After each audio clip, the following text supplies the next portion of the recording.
Thank you. Thanks, everybody. Thanks for still being awake and alert after one last cup of coffee.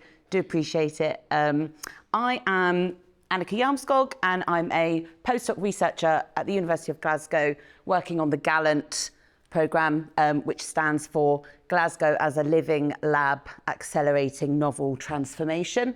We're quite a big programme like the others, same sort of scale, and I'll go through in a bit more detail in the presentation what the sort of work packages and work streams consist of, but I'm going to just give you my perspective working in one work stream in a big programme that is policy oriented and sort of viewed as a partnership programme, and hopefully some of what I've got to share is useful, but if my perspective isn't broad enough, then I'm very grateful to have Gillian here, who can give a different perspective, and also has been involved in the partnership work that led to GALLANT from an earlier stage. So I will give some of the background and history into the partnership that we have in Glasgow, that was formed before and during the sort of bid writing stage for GALLANT. I'm also then going to talk about the framework that we're using in the programme. I won't talk too much about it, but if anyone's unfamiliar with donut economics, it's probably worth just having a quick introduction, just so you get the context of how we're trying to sort of frame and situate this very broad research topic. I did actually join the university and this team a few months before GALLANT got its funding approved as part of a separate project, which has now been absorbed. It's called a City Portrait project, which was much smaller in scope to start off with. That was a downscaling of the donut economics framework to the level of the city, and that's now one of the first sort of big outputs that we have got from the GALLANT programme, and we're in the stage of sort of sharing and socialising that project. So I'm going to talk to you a bit about that piece of work itself and some of the sort of policy and partnership processes that are ongoing, and what we see maybe possibly happening next for those outputs. And then I'll just try and give, again, just from a very personal perspective, some of the insights I've had from working in a big partnership, but also in a what has been designed or intended as a co-produced piece of research work where the university and Glasgow City Council have been close partners from the beginning. So that's just a photo from the launch of the City Portrait, which happened during COP26. So it's part of Glasgow's legacy from hosting COP, which is why this piece of work got started before the Change in the Environment programmes all officially began their funding, because it was a desire from the city that the work start straight away and it be aligned to their COP legacy. So I've just got a few slides on the background of a centre within the university. It's the Centre for Sustainable Solutions, which is a cross-departmental, interdisciplinary centre from the beginning, but envisioned with real-world policy impact and policy partners from the start. So it was formally created before the city hosted COP26, but that was just building on an existing partnership between the council and Policy Scotland, and this came about partly because the sort of issues and the questions that were coming up to Policy Scotland from the City Council were becoming increasingly in need of input and advice from the environmental sciences. So that was what sort of drove the topic. And then during 2020, the university and Glasgow City Council collaborated to run this series of green recovery dialogues. And these were bringing together researchers, practitioners, academics, policymakers to try and determine where urgent action was most needed to recover and repair from COVID in a just and sustainable way, in preparation for COP26, but also looking further ahead. So these dialogues and the work that came out of them and the partnerships that were created have really formed the core of the ongoing GALLANT partnership. So it's relevant, I think, just the sort of length of time of this partnership and how long some of the core actors have been involved. And these dialogues focused on 3 initial areas where the university research expertise was already aligning with some of the city priorities. These were implementing green futures, low carbon energy and housing, and rethinking consumption. So those were the broad topics of discussion contributed to by people from across the system. And this sort of summarises some of the complexities that we learned about, which when we looked at the challenges facing the city, but some of these overarching themes were identified, and these have come to guide the work of the centre since then, especially environmental sustainability and social justice. So that's where the environmental, social, well-being and economic agendas can all come together, as well as understanding better and working better with communities, incorporating more diverse needs and perspectives, and aligning our different policy, planning, decision-making processes more closely around more connecting holistic frameworks and allowing our research to respond to that need as well. So that went on in 2020, and then the centre's researchers sort of took these outcomes to a round table of senior leaders across the public and private sectors in the city. And from this round table, they identified areas that were the sort of high-level challenges preventing progress around sustainability in the city. So these were things like education, training and skills, and needing to collaborate more on climate finance. And these are the areas that have shaped like the thinking and the framing of challenges being addressed by the partnership, that are being addressed in the GALLANT programme, and trying to sort of guide action with our partners on turning some of these challenges into opportunities through hopefully a process which is intended to be a process of co-design and collaboration, like from the beginning.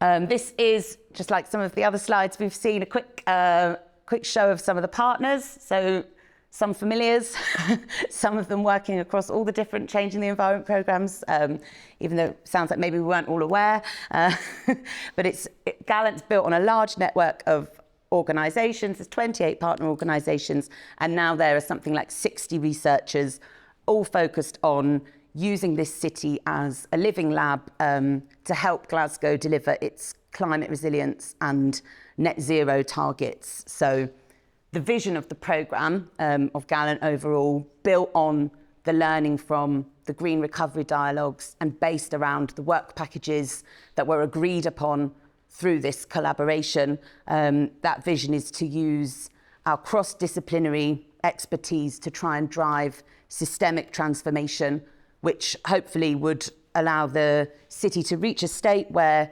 its economic development is more responsibly considered through various ecological and social lenses to help drive innovation, and also for us within the university to deliver robust evidence towards these systems level transformation. And Glasgow's been a great city to test some of this and lead innovation, because it's got so far, I think, the UK's most ambitious targets for carbon neutrality, aiming for net zero by 2030. But it has also got very challenging and enduring social and economic inequalities. But there is a drive and a desire in the city, partly probably from its legacy of hosting COP26, to try and change the direction of travel and reach a more sustainable future. So this is the sort of jumping off point. And I forgot to include a slide that actually just says what the work packages are and what the work streams are. So I'll just say what they are now. There are 5 sort of distinct topic areas. We've got protecting the city against flood risk from the Clyde.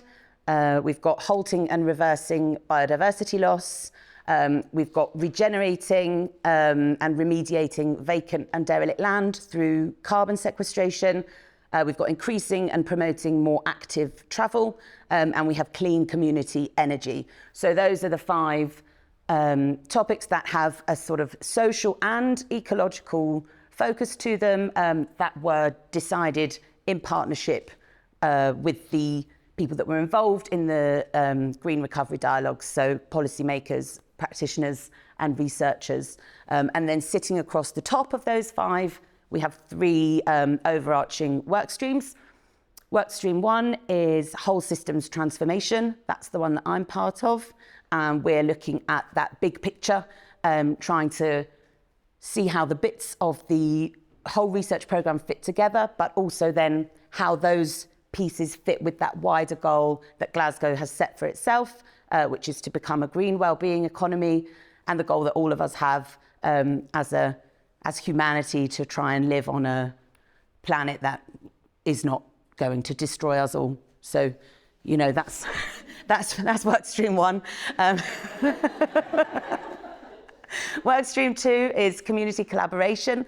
So that's built in some of that community engagement from the start. That's led by a really fantastic group of scientists within the university who've set up hubs across the city, just bringing these themes and these topics to a different audience and trying to understand them from the point of view of different places and different groups of people within the city. And lastly, the work stream 3 is data analysis. So it's just trying to have a collective and cohesive approach to how we deal with the data that we need for the project and the data that we generate and produce. And that, of course, is intended to be shared with our partners in a way that is easy to access and understand.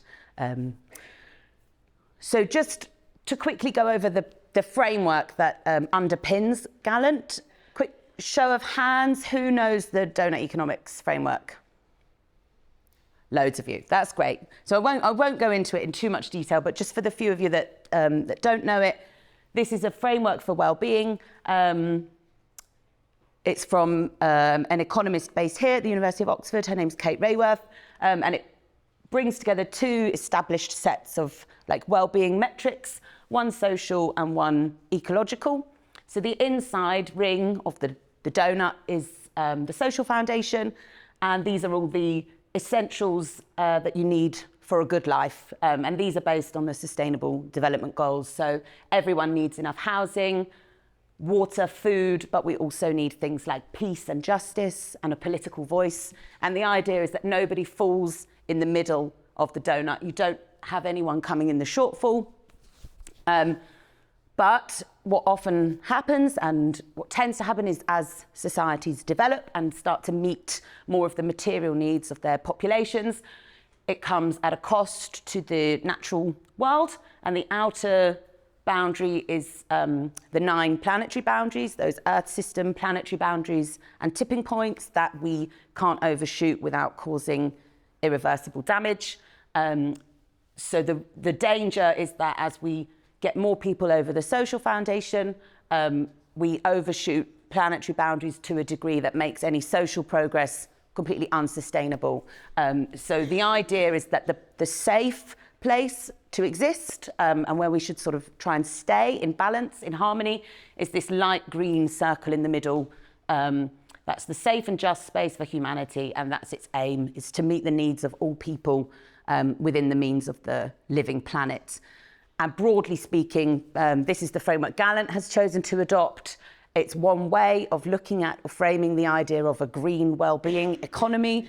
It fits other national and local priorities for Scotland. A greener and fairer Scotland fits within the sort of principles of what this donut represents. So what we have done as our first piece of work is try to apply this quite abstract global level framework to the scale of the city. I'm actually not going to go through any of this in detail just because I know that it will take much longer than I had expected it to. We're not the first place to do this. There's a sort of developing methodology called Creating City Portraits that the Donut Economics Action Lab and one of our key partners, C40 Cities, have developed, starting in Amsterdam, but then other places have tried to adopt. And it basically is a context-specific way of breaking down those elements in the donut so that we can understand our place in terms of the kinds of data, information, experiences and ambitions that would relate to them locally. So when you say, nitrogen and phosphorus loading, that can sound quite abstract, but when you talk to people about food security and what it means to excessively use fertilizer, we can start to understand those concepts in different ways. So we've been working on that with big groups of stakeholders across Glasgow.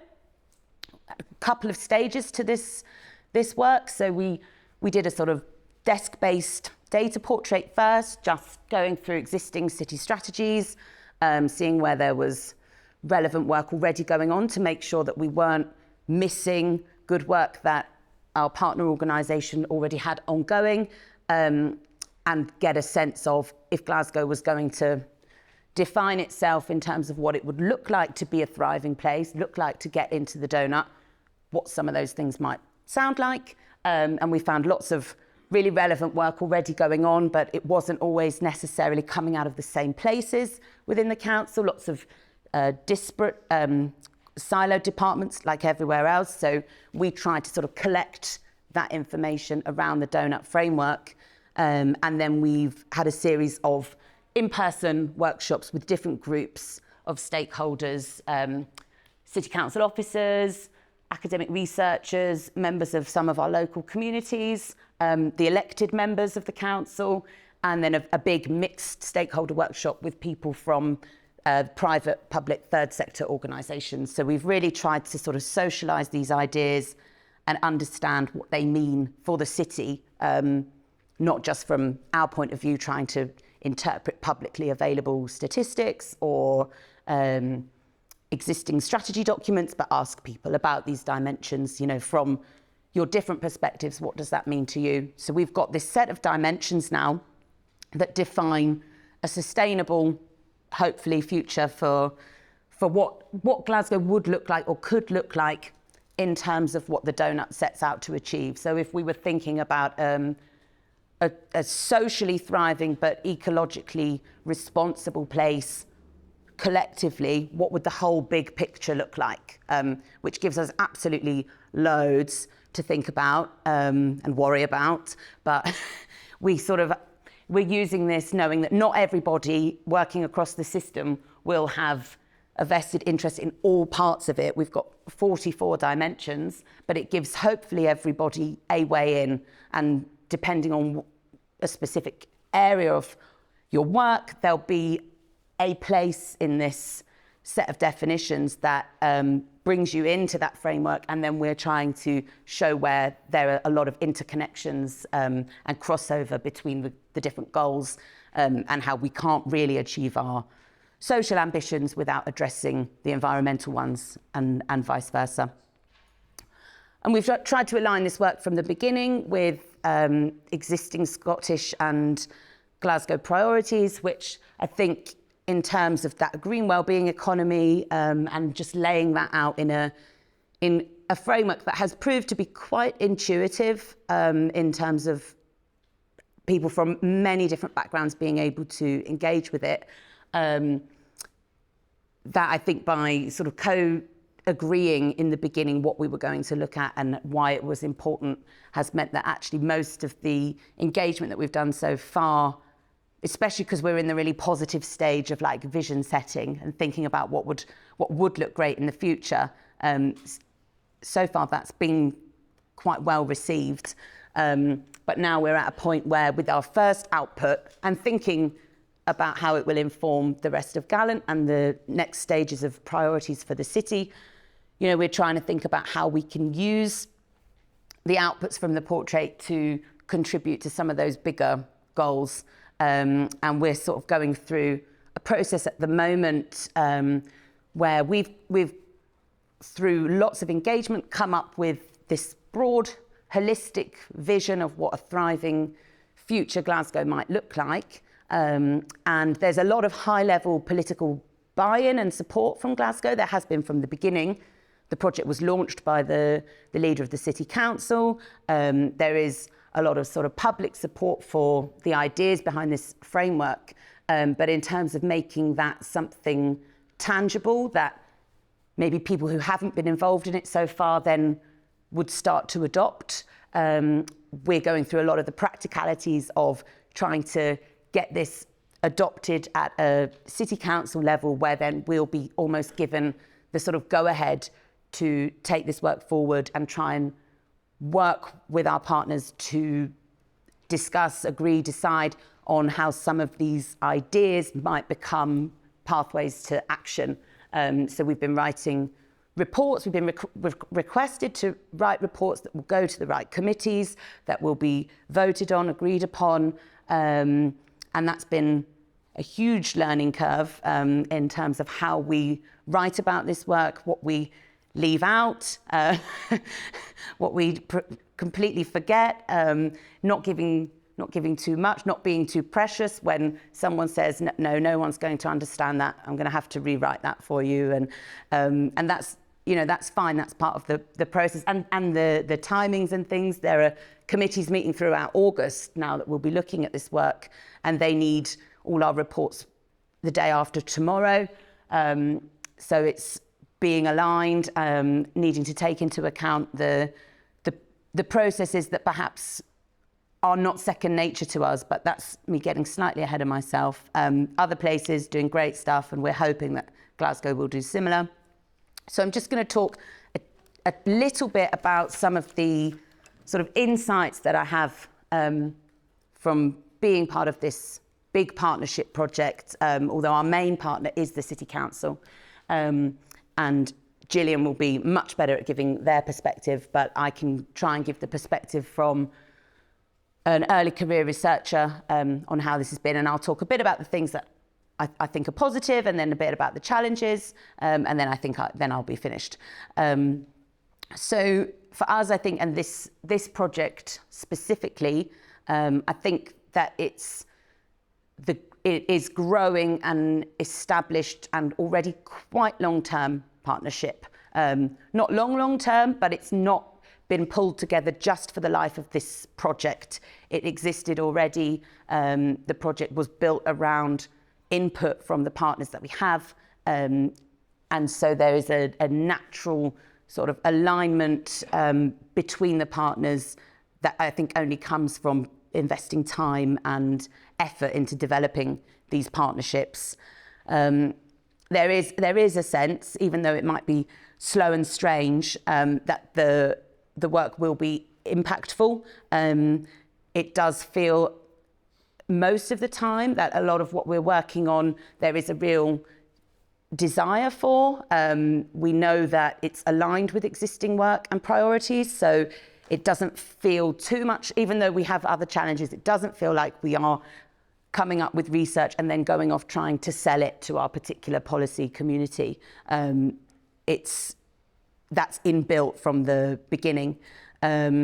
Also, we have, I think, an ability which I've enjoyed, because I did spend a bit of time working in the civil service before I came back to academia. And we have an ability to speak openly and honestly in certain environments that perhaps our partners don't have.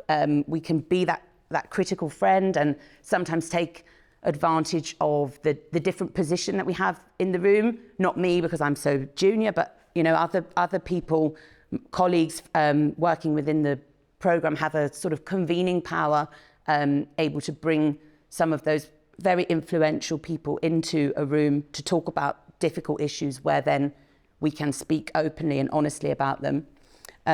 We've had some really positive experiences after some tricky learning curves, but we've had some really positive experiences around data sharing. it's been a long, challenging process to get all the agreements in place, but in the examples then where it's done right, and we have set up this this data hub which is shared, there has been several examples of sharing and growing like relevant knowledge between what the data and the information that the council hold and what we have at the university. And I think that's been valuable in both directions. It is really changing or challenging the way that I think in terms of thinking about usefulness and usability and a lot of the things that we've talked about these last couple of days, even if only slowly, but it does very much open up my mind to a different or broader way of thinking about how we can do research and what's useful, and being part of a partnership where we have very different strengths and capabilities in terms of all sorts of things, but particularly around maybe the academic capacity to absorb a certain amount of risk that a public official would not be able to do. It's a study of innovation, and I think we have a certain amount of freedom to try things and be upfront about the fact that it's new. And also this framework and applying it in a real world setting, that's been really interesting and a really great opportunity to have a place to sort of try this out, see how it applies in different contexts, see how different people respond to it, because a lot of the work that us and other places are doing is all pilots, so there's not greatly established learning to borrow from. We're all sort of trying as we go along, so we've been learning a lot about that, but I've also thought of that as it is also a challenge working with something new when you're an academic partner, so nobody really in the partnership is an expert on either the whole thing because it's so huge, or also it's fairly new in terms of trying to apply it in a real world setting, and the science that's been involved so far with sort of trying to downscale some of those concepts in the donut is not always very precise. A lot of the information we have is global or regional, so trying to sort of understand Glasgow in those terms is very difficult. And yeah, we are definitely valuing different types of knowledge, but I think sometimes it can be quite hard to sort of admit or share with your partners as the academic just how much we are not sure of, how much is difficult. And when we put numbers to things, I think sometimes that's implied that there's a sense of certainty there, when I think with this kind of, it's not quite experimentation, but with these sort of early level trials of applying a framework, it's not always as clear cut as maybe I think our partners would expect us to be. So that's sort of also about the next point, which is the challenge of embracing and responding to uncertainty. We are in the unknown, which requires quite a lot of flexibility, not being too set to what we think or what we thought, and also the different levels of resource, scale, and capability. This is the last slide, I promise, which Gillian's already touched on, and I'm sure you'll talk about more, but that has been, it's very difficult as our funding grew and our team has got bigger, the asks of our partners have got bigger, but the resource hasn't been matched, so that's really difficult. And we're merging two or more already complex organisations, so adding new layers of complexity to that can be really challenging. Some of the things that we've talked about already, timescales and the fact that the policy environment doesn't stand still. So if we're not moving fast enough, some of those windows of opportunity might pass us by. And just one last thing, which I think we've talked about a little bit already, but working on a very applied project like this, where our output is hopefully some impact in the real world, doesn't easily lend itself to perhaps those traditional academic publications, or it's maybe a bit harder to do those, and that's still the way that we are measured and judged. And when I have my development review, I will not have that many papers in journals to show for it. Hopefully I'll have lots of other things, but in terms of being in that early career, quite insecure position, that's another challenge of this kind of work that I think we have a lot of us talked about already, but is worth repeating. And that is the end of that. Sorry, I went over. I know that was a bit long, but if you want more information, our website is there on the specific work packages, and I can answer as much as I can with Gillian's help on anything else you might want to know.